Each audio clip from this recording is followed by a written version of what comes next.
안녕하세요. 소아청소년 정신과 전문의 송미선입니다. 이번 영상에서는 아동 청소년기에 발생할 수 있는 대표적인 정신과 질환인 ADHD에 대해서 말씀드리도록 하겠습니다. 청소년기에 ADHD에 진단되는 경우에는 여러 가지 어려움을 이미 겪고 있는 경우들이 있습니다. 이럴 때 부모님이 아이를 어떻게 도움을 주고 어떻게 대처하시는지, 어떤 치료적 도움을 받으셔야 되는지에 대해서 말씀드리도록 하겠습니다. 소아청소년 정신과에서 치료받는 아이들 중 많은 부분이 ADHD, 주의력 결핍 과잉 행동 장애에 해당이 됩니다. ADHD 아이를 가지신 부모님들이 어떻게 대처하면 좋을지에 대해서도 정보를 드리려고 합니다. 중학교 시기에 ADHD에 대해서 진단이 내려지게 되면 부모님들이 이 중2병하고 좀 헷갈려 하시는 경우들이 많이 있습니다. 왜냐하면은 중2 시기가 되면은 아이가 해야 되는 그런 역할이라든지 분량들이 많이 늘어나기 때문입니다.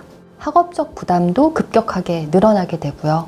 본인 스스로에 대해서도 진지한 고민을 하기 시작하니까 정서적으로도 좀 불안정해지기 시작합니다. 그리고 부모하고의 관계보다는 친구 관계를 조금 더 중시하고요.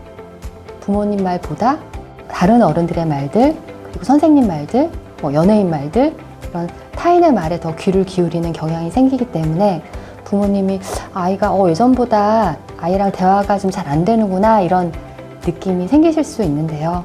근데 이런 과정을 통해서 아이 스스로 어떤 자기 개념이 생기고 또 자기 자신에 대해서 조절할 수 있는 능력이 발달하는 시기이기 때문에 정상적인 중학교 2학년 즈음의 시기에 대해서 좀 잘 이해해 주시는 것들이 필요합니다. 중학교 2학년 정도가 되면은 생각을 잘 하게 되니까 어렸을 때는 엄마 아빠가 엄청 대단한 사람인 것처럼 이렇게 느끼고 있었는데 점차 엄마 아빠도 단점도 있는 사람이고 별거 아니구나 이렇게 과소평가하는 일들도 생기게 되고요. 왠지 내 힘으로 뭐든지 다 해결할 수 있을 것 같은 자기 힘으로 굳이 하려는 그런 변화들이 생기게 됩니다. 이로 인한 부모님과 아이의 갈등을 중2병이라고 부르기도 하는데요. 실제로 중2병이 있는 것은 아니고요. 의학적인 용어나 심리 용어는 아닙니다. 청소년기에 중2에 해당되는 아이들이 여러 가지 시행착오를 거치면서 자기 개념, 자기 정체성을 찾게 되는데요. 특히나 현재 코로나로 인해서 대인관계 경험이나 어떤 정서적인 경험을 할 기회가 더 없어져 버린 지금 현실이 되어버려서요. 중학교에 들어갔지만 아동기에 충분히 발달시켜야 되는 정서적인 발달 그리고 사회성 발달이 충분히 이루어지지 않는 아이들이 좀 점점 많아지고 있는 것이 현실입니다. 그리고 아이들은 사교육이나 공교육에 많은 시간을 할애하고 있고요. 감정적으로 뭔가 분출하고 해소할 수 있는 도구들은 예전에 비해서 많이 제한되어 있습니다. 아이들이 시간을 좀 재밌게 보낼 수 있는 것들이 무엇인지 이렇게 물어보면 보통 게임, TV, 유튜브, 그다음에 SNS 여기에 국한된 경우들이 대부분이거든요. 아이들이 친구들하고의 관계, 감정을 좀 나누는 과정들을 통해서 발달을 이룬다기보다는 영상물이라든지 온라인상의 그런 정보들에 영향을 더 많이 받는 일들이 지금 벌어지고 있고요. 또 이런 것에 비해서 부모님은 아이들의 이런 상황을 좀 이해하지 못하시는 경우들도 있기 때문에 좀 아이와 부모가 갈등이 생기기가 쉬워집니다. 중학교 2학년 시기에 아이가 부모님과 이전과 좀 다른 양상을 보이면서 갈등이 있다가 해소되는 경우들이 대부분의 경우를 차지합니다. 80% 정도의 청소년은 중2 시기도 약간의 갈등은 있지만 큰 어려움 없이 지나간다고 합니다.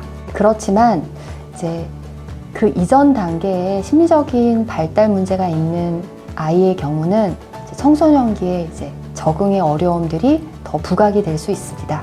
여기에 대표적인 예가 ADHD에 해당이 됩니다. 초등학교 6학년 시절까지 자기관리 능력 그리고 사회성, 상황 대처 능력들이 좀 잘 자라나야 되는데 ADHD라는 질환들 때문에 그것이 잘 자라지 못한 경우에는 중학교 시절이 되면서 이제 학교에 적응, 친구들과의 관계, 학습, 태도 이런 부분들에 어려움이 생길 수 있습니다. 중2 아이들은 본인의 자아 정체성, 자기 개념을 찾아가는 과정에서 일시적으로 어떤 심리적인 어려움, 불안정성, 그리고 부모와 자녀와의 관계 변화, 또래 관계 변화 등을 겪는 것은 이제 자연스러운 변화입니다. 중2 시기에 어려움을 겪는 아이들 중 일부는 정신 건강에 어려움을 갖는 아이들이 있습니다.